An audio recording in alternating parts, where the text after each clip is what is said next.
Halo sahabat PPG, pada video kali ini kami para mahasiswa pendidikan profesi guru bidang studi biologi LPTK Universitas Lampung yang beranggotakan saya Rizky Adita Farenda, Rodia, Sasti Ayu Hoirunisa, Cinta Almaira, Sri Rahmani Tias, dan Tantri Dewantari akan membahas mengenai pemikiran Ki Hajar Dewantara dan kebijakan Merdeka Belajar.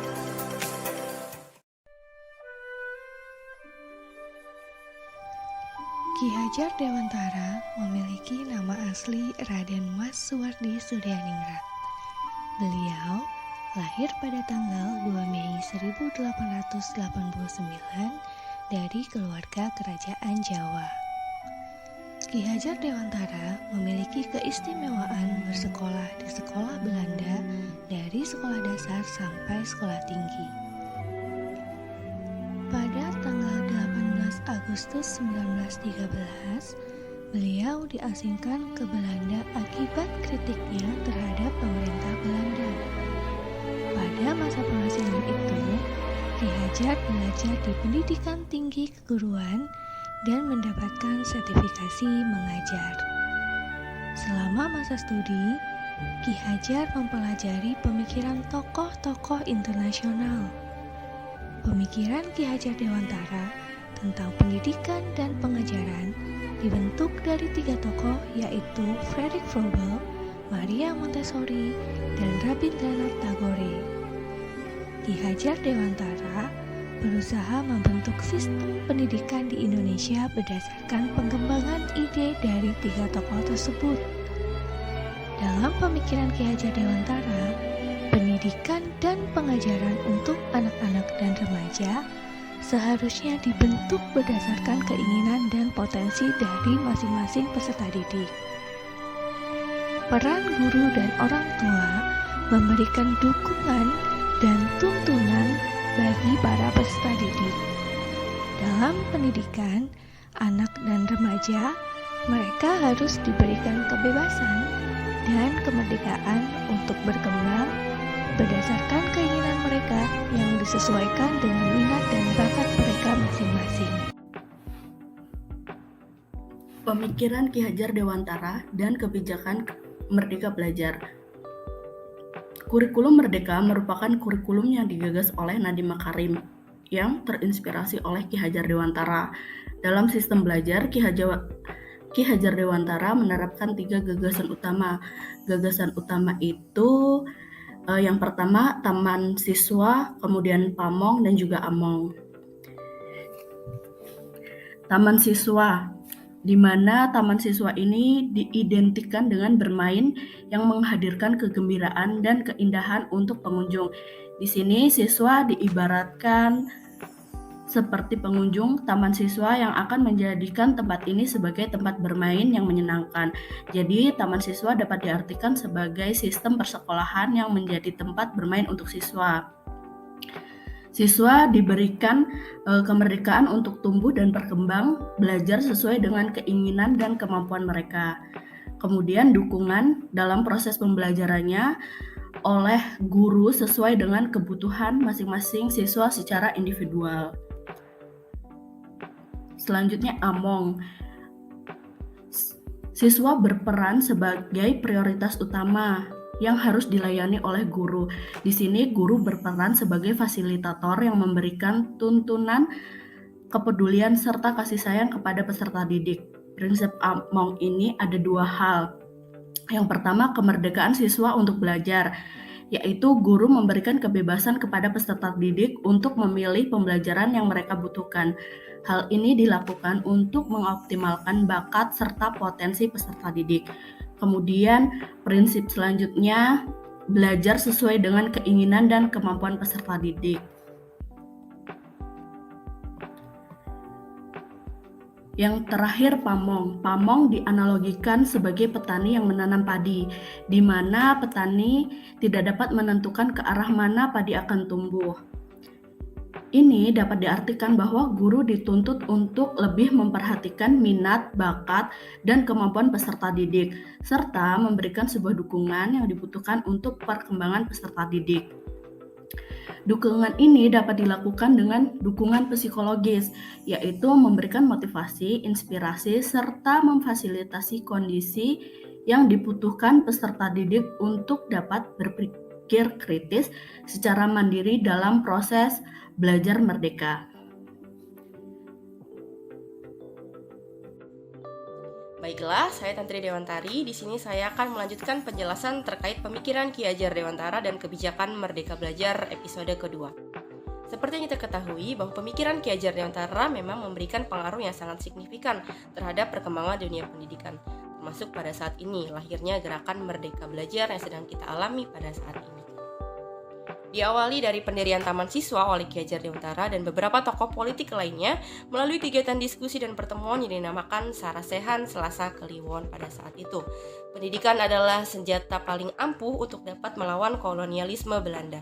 Sehingga untuk dapat mencapai tujuan tersebut dibutuhkan sistem pendidikan yang berdasar pada budaya nasional Indonesia untuk dapat mendidik sebanyak mungkin pribumi di Indonesia.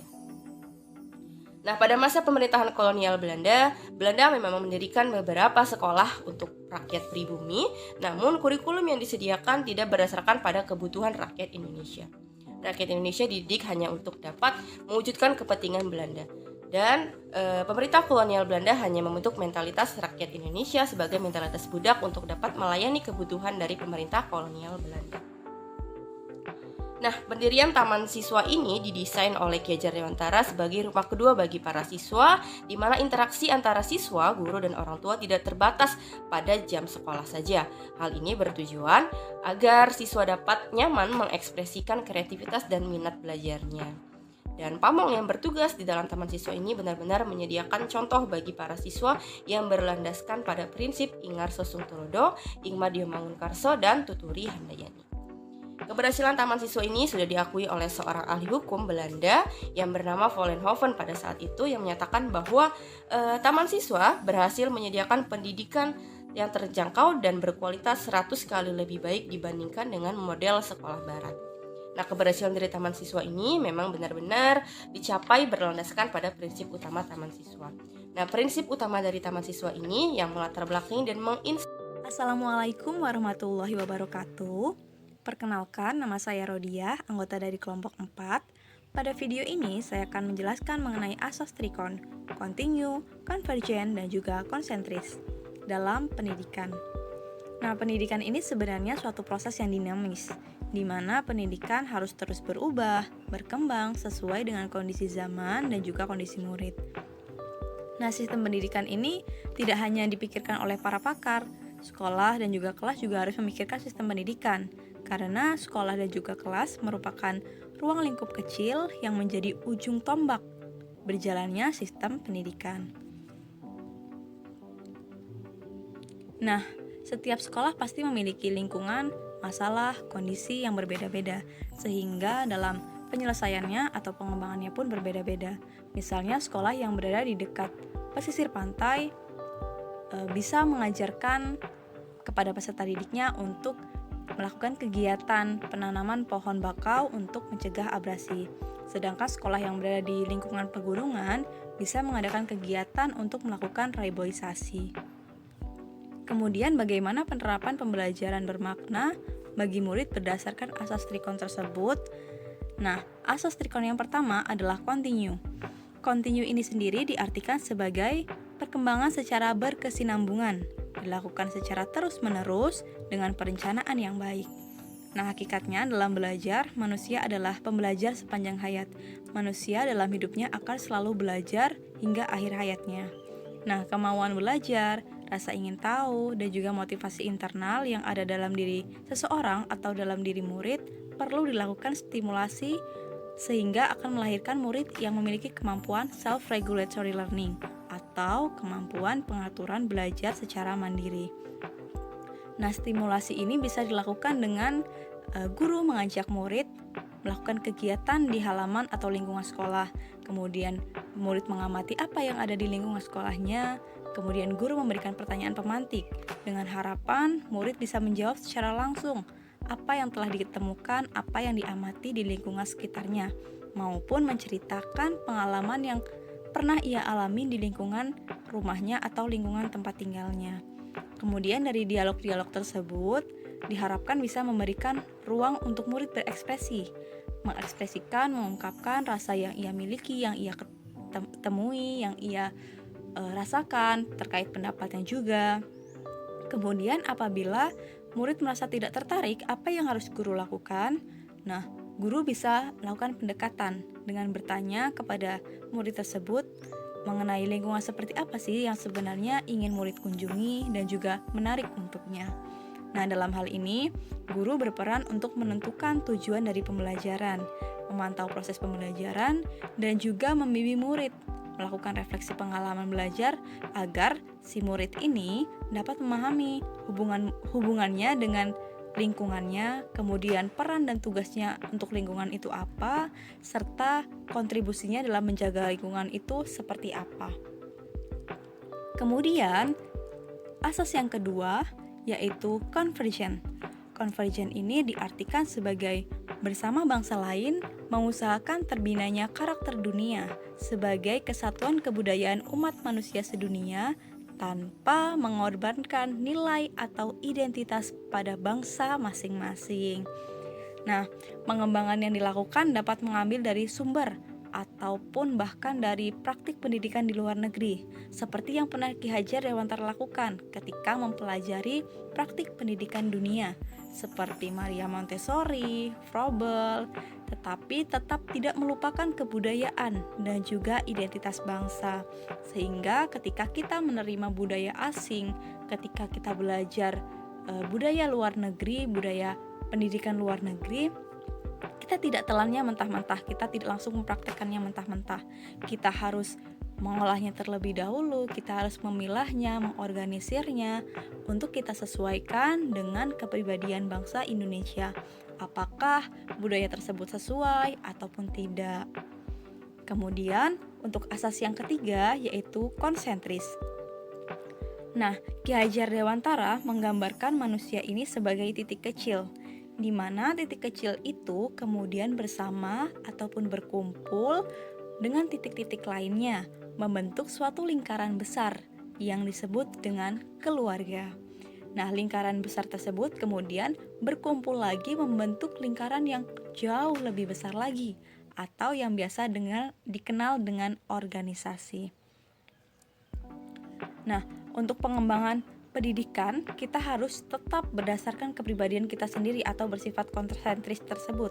Ki Hajar Dewantara juga menganjurkan kepada kita nih, kita harus mempelajari kemajuan bangsa lain, namun tetap ditempatkan secara konsentris dengan karakter budaya kita sebagai pusatnya. Nah, dalam hal ini kita kaitkan dengan tujuan utama pendidikan yang pernah Ki Hajar Dewantara lakukan atau Ki Hajar Dewantara ungkapkan terkait tujuan utama pendidikan, yaitu menuntun tumbuh kembang anak secara maksimal sesuai dengan karakter dan kebudayaan kita sendiri. Kemudian, bagaimana implementasi konsep Trikon ini?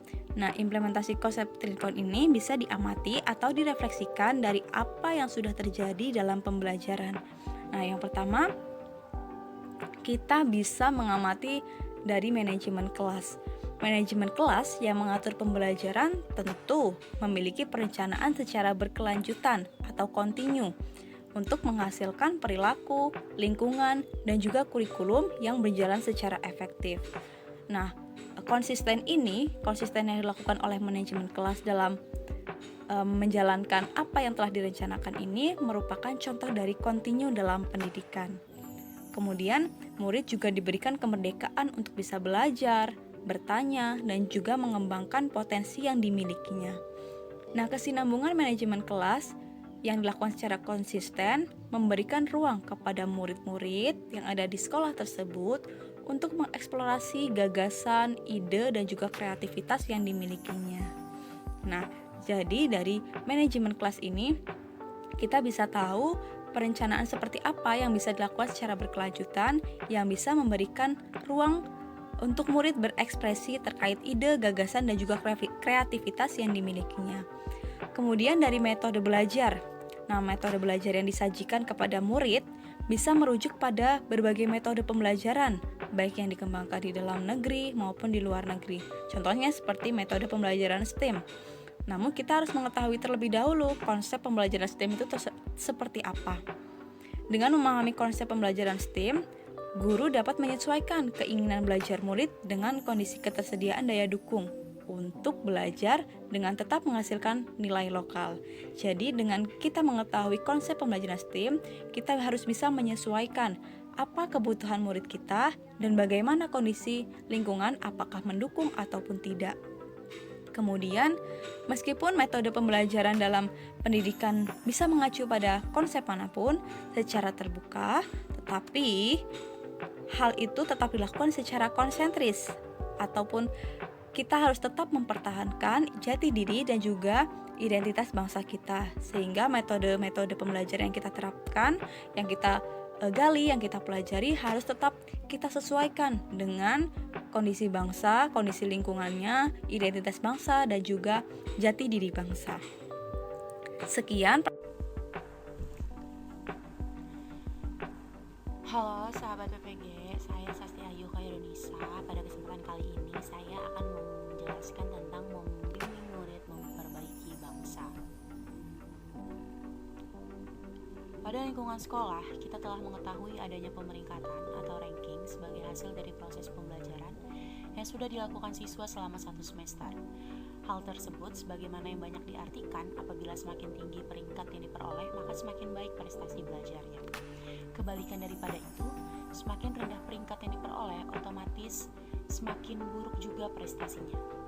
Apakah dengan adanya sistem ranking dapat memicu motivasi belajar atau justru menjadi bumerang yang menyebabkan mental siswa menjadi down bagi yang mendapatkan ranking rendah? Sistem pemeringkatan kelas dilakukan oleh guru. Sebenarnya niat apresiasi kepada peserta didik bukanlah hal yang buruk jika dilakukan dengan menggunakan prinsip yang berpihak pada peserta didik. Namun fakta di lapangan, masih banyak di antara kita sebagai pendidik yang belum memahami prinsip berpihak pada peserta didik itu seperti apa. Selanjutnya, kecenderungan mengandalkan ujian atau evaluasi sumatif dapat menjadi bumerang dan sangat merugikan peserta didik. Proses yang dilalui peserta didik dalam mencari pengetahuan dan pendahuluan seharusnya menjadi perhatian utama para pendidik. Dari proses belajar tersebut, guru dapat melakukan penilaian proses belajar atau formatif, yang juga dapat dijadikan atau digunakan untuk membantu merefleksikan pembelajaran yang disusunnya sehingga pendidik memiliki semangat perbaikan dalam pembelajaran yang disusunnya. Kita sebagai pendidik harus memahami tujuan, pengukuran, dan penilaian itu sendiri, di mana penilaian atau pengukuran yang dimaksudkan ialah mengukur hasil atau dampak dari implementasi pembelajaran dari sudut pandang murid itu sendiri selama pembelajaran di kelas. Maka, pembelajaran yang berpusat pada murid atau student center bukan hanya sebatas hal pelengkap, semboyan, atau juga sebagai jargon, melainkan harus diaplikasikan di proses pembelajaran peserta didik sehari-hari di dalam kelas. Adapun 3 langkah atau 3 cara dalam menumbuhkan student center di dalam kelas, yaitu yang pertama, membimbing murid untuk membangun koneksi dan konteks belajar sehingga mampu menentukan tujuan belajarnya. Yang kedua, menciptakan lingkungan yang aman, nyaman, kondusif, menyenangkan, dan tidak menegangkan sehingga murid berani bertanya dan berpendapat ketika ia ingin mengetahui suatu hal yang dipelajari di kelas. Yang ketiga, mendorong murid untuk mengembangkan keterampilan, kerjasama, dan gotong royong, membantu murid lain yang mengalami kesulitan belajar. Tidak mampu mereka kerjakan sendiri. Sebagai manusia yang memiliki kodrat makhluk sosial yang memerlukan bantuan orang lain, maka peserta didik memerlukan bantuan dari pendidik dan juga guru, sehingga karakter khas bangsa Indonesia yang didasarkan pada kodratnya sebagai makhluk sosial, yaitu gotong royong atau bekerja sama, merupakan karakter penting yang akan ditemukan murid dalam belajarnya di sekolah. Gotong royong termasuk salah satu karakter dalam profil pelajar Pancasila, sehingga membimbing murid untuk menemukan kerjasama juga bergotong royong penting dan bermanfaat secara tidak langsung menanamkan, melestarikan, dan memperbaiki budaya bangsa Indonesia. Adapun implementasi di pembelajaran biologi di kelas adalah salah satunya ialah guru memasukkan nilai-nilai kolaboratif atau bergotong royong dan juga bekerja sama di dalam pembelajaran. Misalnya mengadakan diskusi dalam pembelajaran, selanjutnya memecahkan masalah dan studi kasus. Dari hal-hal tersebut, peserta didik akan mengeksplorasi atau mencari tahu tentang materi-materi yang belum diketahuinya, sehingga ketika mereka menemukan hal-hal yang ingin diketahui lebih lanjut, mereka berani bertanya dan juga berani berpendapat kepada gurunya. Sekian penjelasan dari saya, lebih dan kurangnya saya mohon maaf. Terima kasih teman-teman PPG. Baik, selanjutnya budi pekerti. Menurut Ki Hajar Dewantara, budi pekerti atau watak atau karakter merupakan perpaduan antara gerak pikiran, perasaan, dan kehendak atau kemauan, sehingga menimbulkan suatu tenaga. Budi pekerti juga dapat diartikan sebagai perpaduan antara cipta atau kognitif, kemudian karsa, afektif, sehingga menciptakan suatu karya, psikomotor. Budi pekerti berkaitan dengan bagian biologis suatu individu, yaitu bagian yang berhubungan dengan rasa seperti perasaan gelisah, sedih, marah, bahagia, dan sebagainya. Selain itu, ada bagian yang berhubungan dengan kemampuan kognitif atau berpikir. Nah, kedua hal inilah yang berperan menentukan karakter seseorang. Ki Hajar Dewantara menggagas sebuah konsep yang bernama Trisentra Pendidikan. Di dalam Trisentra Pendidikan, terdapat 3 pusat pendidikan yang terdiri dari alam keluarga, alam perguruan, atau yang kita kenal dengan sekolah, dan alam pemuda atau masyarakat. Keluarga merupakan komponen paling penting dalam penanaman budi pekerti pada seorang anak, karena seorang anak lebih banyak menghabiskan waktunya bersama keluarga, sehingga orang tua dan saudara di rumah merupakan agen penanaman budi pekerti terpenting. Oleh sebab itu, pendidikan dan pengajaran harus berjalan selaras, karena pendidikan dan pengajaran memiliki kekuatan untuk melakukan perubahan guna membangun bangsa yang beradab dan berkepribadian Pancasila ke arah masa depan yang lebih baik.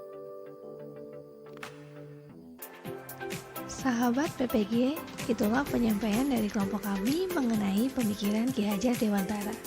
Terima kasih dan maju terus pendidikan Indonesia.